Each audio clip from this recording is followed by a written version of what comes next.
Well, it's time for Focus 50 Plus, and it's summer, a time when grandkids typically come to visit, and it's easy to overdo or underdo, so how do you get it right? Dr. George Schofield joins us today to tell us how. Morning, George. Absolutely. Good morning. So here's how you start.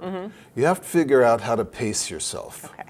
My notion is that if we do one significant thing a day, that's enough, if you will. So it's easy to really overdo or underdo, but the fact is that if you pick it right and you don't drive yourself crazy with it, you have this fundamental decision to make.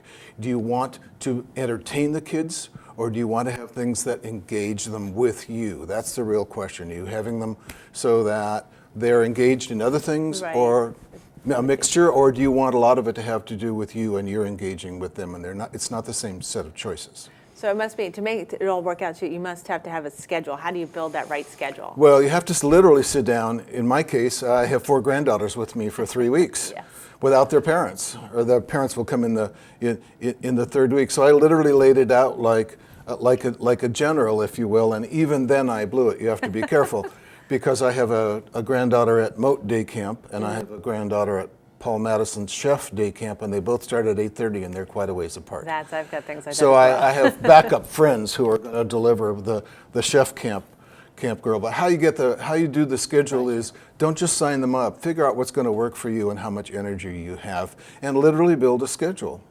And then once you have the schedule, you want to also have this connection with your grandkids as you do all this. That's right. That's right. So you may not be in the camp, or you may pick things on the days that they're not in camp that you do with them. How we do it is that we have in effect, a family roundtable in the evening. Oh, great. And we've been doing it for years. That's wonderful. So all the girls and my wife and I sit down in a circle at the table, and because it's a round table, and we all have to answer the question, us too, because this is the big deal. If you ask your grandchildren to do things that you're not willing to do, then you're not really engaged with them. True. So what we do is we all sit down and answer 2 questions. What was the most interesting part of our day, and why? And so the girls are 6 to 16, and all of them are used to this.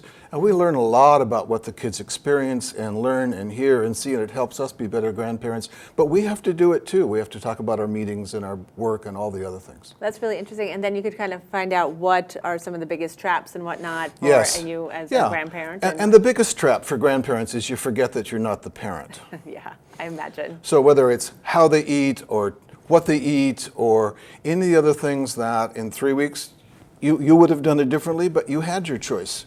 So the deal is you're the grandparent, and that's the biggest single trap, for at least in my experience and in my friends' experience, is to go back and say, okay, I'm the grandparent. What can I do to create really interesting experiences and engage with my grandchildren? It's wonderful. Whole nother level there with That's right. parenting, grandparenting. That's right. Wonderful tips once again. Thanks Thank so you. much for joining us. Thank you. Pleasure to see you. We'll see you soon. See you next week. We'll be right back.